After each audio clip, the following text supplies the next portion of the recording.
그 남자는 분명 최고의 대령이다. 그런데 힘을 감추고 여제의 며느리 밥을 먹을 수 있도록만 생각하다. 그가 아무 문제 없이 보안 및 보디가드를 데리고 나가 서야왕 바베큐를 즐깁니다. 그런 다음 무심코 바베큐를 즐기세요. 이날에 인근의 청년마을에 맛있는 술이 있다는 소문을 들었습니다. 그는 경호대장에게 가서 한 통을 사와 맛을 보라고 했다. 상상조차 못했는데 여자 지도자가 몇 시간 동안 돌아오지 않았다. 그래서 그는 보디가드인 종령과 함께 상황을 조사하러 갔다.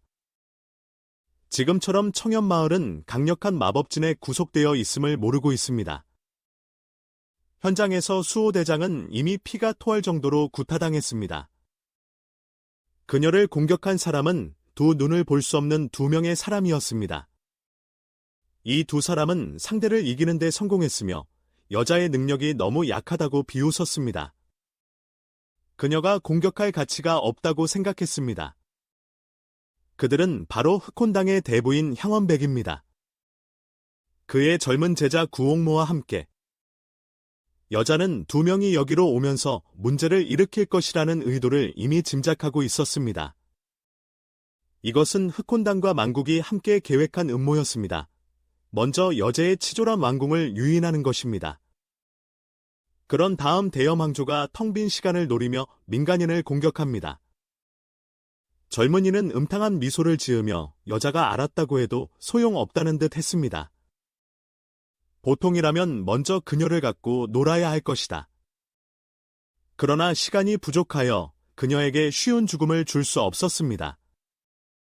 그 다음 젊은이는 손에 긴 검을 꽉 쥐고 여성의 가슴을 향해 격렬하게 찌르렀습니다. 행운이도 류오야는 빠르게 반응하여 작은 음란한 자의 공격을 피하였고 치명적인 일격을 피했습니다. 그러나 어린이는 곧바로 다리를 차다. 그녀를 차서 그녀는 심하게 10m 이상 떨어진 묘비에 부딪혔다. 어린이가 여성에게 서서 큰 소리로 왜 비명을 짓지 않는지 물었습니다.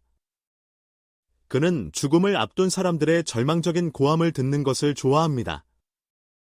류어는 아픔을 참고 분노스럽게 젊은이를 바라보았다. 젊은이의 머리를 미지근한 스승이 상처 입히지 않았다면 그는 어떻게 그런 일을 할 수 있었을까? 젊은이는 경호대장과 다투지 않았다. 그는 손에 날을 꽉 쥐고 여자에게 마지막 치명적인 일격을 준비했다. 여자는 두 눈을 꼭 감고 이 마지막 순간을 맞이했습니다. 이 중요한 순간에 한 손이 빈 공간에서 나타나며 영적인 에너지 구체를 튕겼습니다. 총알처럼 젊은이의 칼에 명주를 맞추었고 충돌로 인한 파급은 주변으로 퍼져갔다. 어린이는 몇십 미터나 날아가며 겨우 멈추었습니다. 누가 그를 습격했는지 모르겠습니다. 여자는 눈을 감은 채로 계속해서 칼이 내려가지 않는 이유를 모르고 있었어. 어쩌면 젊은 남자가 그녀에게 다른 생각을 가지고 있는 건가? 그녀는 눈을 떠보니 슈오천이 옆에 서 있었다. 그 여성은 약간 놀란 듯 했어요. 왜 왕자님이 왜 왔는지 죽음을 가져다 주려고요? 남자는 설명 없이 뒤에 서 있는 신뢰하는 친구인 종린에게 직진해서 말했다. 앞에 있는 놈이 좀 이상하게 생겼어. 보기가 거슬려. 여자는 말하지 않고 손에 든 검을 들고 베어버렸다. 그러나 샤오티에는 자신의 보호자 지휘관에게 불평했다. 그녀에게 술을 마시게 하면 거의 목숨을 잃을 뻔했다. 그런 다음 그는 시스템 왕카이에게 피운 용맹당한 후 얻은 환약을 꺼내 달라고 시켰다.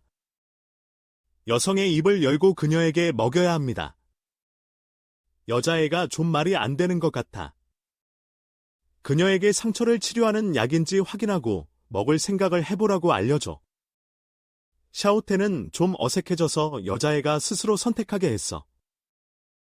약을 먹은 후 경비대장은 빠르게 일어나서 남자에게 빨리 떠나라고 재촉했다.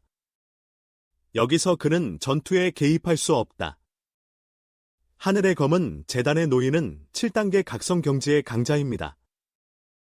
왕자가 여기에 남는 것은 오직 죽음뿐입니다. 샤오티에는 좀 의문을 품고 왕체에게 상대의 능력이 강한가 물어보았다. 그의 감치에 따르면 앞에 선 3명의 능력은 비슷해 보였다.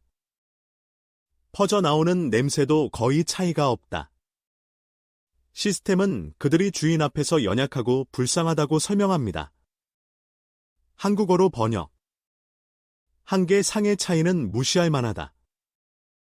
왕체의 대답을 듣고 슈오처는 내면에서 너무 외로움을 느꼈다. 그러나 종링은 단지 5단의 능력밖에 없어서 이길 가능성이 매우 낮습니다.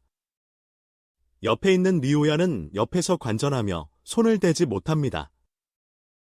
여제가 그의 능력을 발견하면 분명히 그에게 도움을 청할 것이며 그때 그의 평온한 삶은 혼돈 속으로 뒤죽박죽 될 것이다.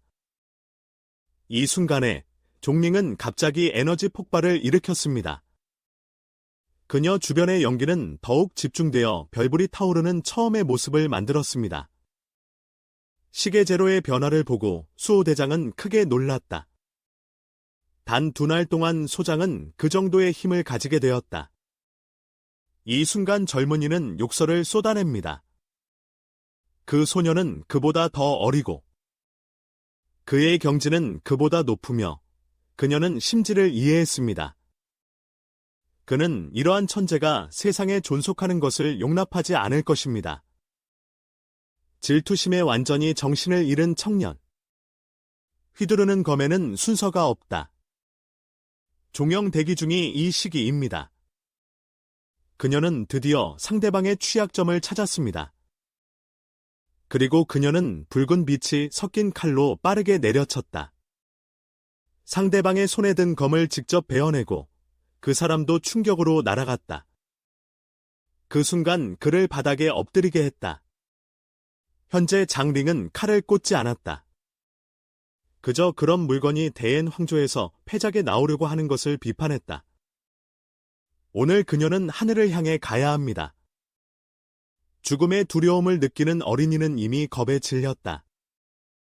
다음 순간 종령은 검기에 빛날을 휘둘러 찔렀지만 어린이에 닿자마자 보라색 방패로 막혔습니다. 이후 다수의 보라색 기운이 환상적인 독사로 변화하여 나타났다. 칼날을 따라 역방향으로 여동생의 팔을 물었다.